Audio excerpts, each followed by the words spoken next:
अस्सलाम वालेकुम दोस्तों। अखंड भारत से टूटकर 15 अलग अलग देश वजूद में आए, लेकिन क्या आज ऐसा कोई तरीका है जिसे इस्तेमाल कर एक बार फिर से अखंड भारत को बनाया जा सकता है? दोस्तों, अगर हम पूरी दुनिया के इतिहास के ऊपर एक नजर डालें तो हिंदुस्तान एक लौता देश नहीं है जिसके टुकड़े हुए हैं। हमारी दुनिया में और भी कई सारे देश हैं जिनके वक्त के साथ कई सारे टुकड़े हुए हैं, लेकिन हमारी दुनिया के कुछ देशों ने ऐसे कुछ तरीकों को अपनाया है जिसे इस्तेमाल कर हिंदुस्तान भी एक बार फिर से रीयूनाइट हो सकता है। ये है यूनाइटेड अरब अमीरात। 6 अलग अलग देशों से मिलकर बना एक देश।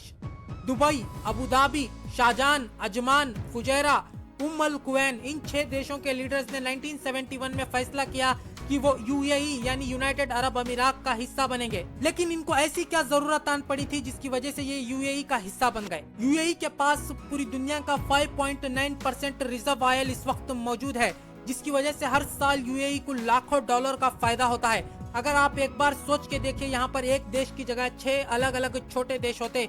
इनके जो पड़ोस में जो देश हैं, सऊदी अरबिया और ओमान, इन देशों को एक्सप्लॉइट करते थे। इसी डर के कारण इन देशों के लीडर्स ने मिलकर 1971 में यूएई का निर्माण किया, जिसे आज हम यूनाइटेड अरब अमीरात के नाम से जानते हैं। अब हमारी कहानी आगे बढ़ती है वेस्ट की तरफ। हमारी दुनिया की सुपर पावर कंट्री अमेरिका एक वक्त में ब्रिटिशर्स की गुलाम हुआ करती थी। काफी लंबे जद्दोजहद के बाद अमेरिका को ब्रिटिशर्स से आजादी मिली और उस वक्त अमेरिका के पास सिर्फ 13 स्टेट हुआ करते थे। लेकिन अमेरिका ने वक्त के साथ एक्सपेंड किया। अमेरिका का एक्सपेंड करने का तरीका पूरी दुनिया में सबसे ज्यादा मुख्तलिफ और अलग था। अमेरिका ने किसी भी मुल्क के साथ जंग नहीं लड़ा और ना ही जोर जबरदस्ती की, बल्कि अपने पैसों के दम पर पूरे के पूरे मुल्क को खरीद लिया।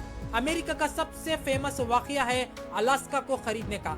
अलास्का रशियन टेरिटरी का हिस्सा हुआ करता था।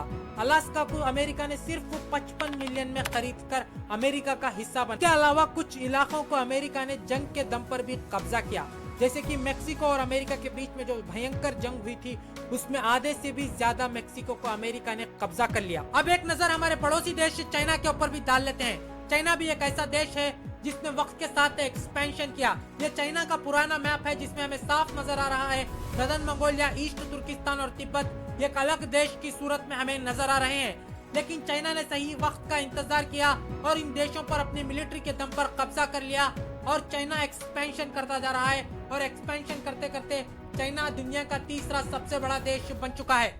ये वो 3 अलग अलग डिफरेंट तरीके हैं जिसे दुनिया के 3 अलग अलग देशों ने अपनाया और एक्सपेंड किया। इसमें से जो चाइना का तरीका है वो बेहद ही बेकार और बेहुदा तरीका है। इस तरीके से कभी भी अखंड भारत नहीं बन सकता।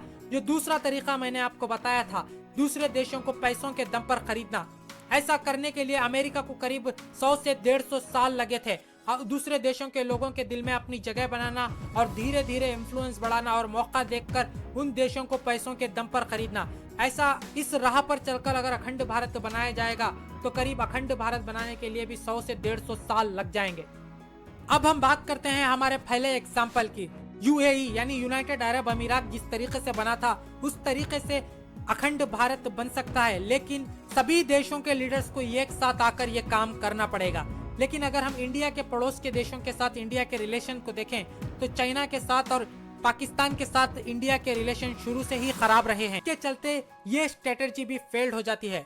यहाँ पर एक चौथी स्ट्रेटेजी है अखंड भारत बनाने की, जैसे कि यूरोपियन यूनियन में इस वक्त 27 अलग अलग देश मौजूद हैं। हर एक देश की अलग सोवरेनिटी मौजूद है, लेकिन फिर भी वो यूरोपियन यूनियन का हिस्सा है। इसी तरीके से अगर इंडिया चाहे तो भी एक यूनियन बना सकता है, जिसकी मदद से बिना अखंड भारत बने भी अखंड भारत बन सकता है।